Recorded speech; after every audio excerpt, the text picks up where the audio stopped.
Raġel li kien infittex mill-Pulizija fuq allegat ser ġie arrestat l-4 filgħodu mill-Pulizija tar-Rapid Intervention Unit. Min informazzjoni li kiseb One News jirriżulta li r-raġel ilu mfittex minn Lulju li għadda.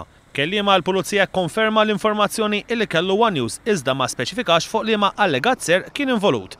Ir-raġel ġie arrestat għal ħabta ta' l-10 ta' filgħodu fil-bypass ta' Birkirkara. Nifhmu li minn tfittxija li saret fuq instabu xi basktijiet fejn mhux qed ikun esklus li dawn kien fihom oġġetti li allegatament kienu misruqa.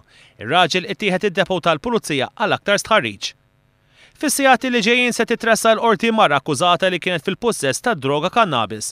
Il-Pulizija qalet li l-mara kienet arrestata wara li twafqet brabta ma' serqa.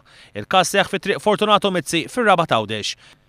Meta l-Pulizija kienu qegħdin ifittxu fil-karozza tal-mara brabta ma' serqa instab ammont ta' kannabis. Ħadd ma weġġa f'inċidenti li seħħ waqt xogħol ta' manutenzjoni fl-Iskola Sekondarja Santa Teresa tas-Subin f'ta' Pariż Birkirkara. Krejn li kienet jintuża għal xi xogħlijiet fil-ground tal-futbol qeleb fuq il-ġemp tiegħu. Dak il-ħin fil-gaġġa tal-krejn kien hemm ħaddiem illi fortunatament ma weġġax. Intant m'għadix fil-periklu tal-mewt it-tarbija ta' sena illi fi 17 ta' Settembru li għadda waqgħet minn gallerija f'Pembroke. Kienet il-Pulizija illi fi stqarrija ikkonfermat dan. L-inċident seħħ fi triq Pietro Darmenja f'Pembroke. It-tarbija waqgħet minn gallerija għoli ta' żewġ solari tal-appartament tal-ġenituri tagħha.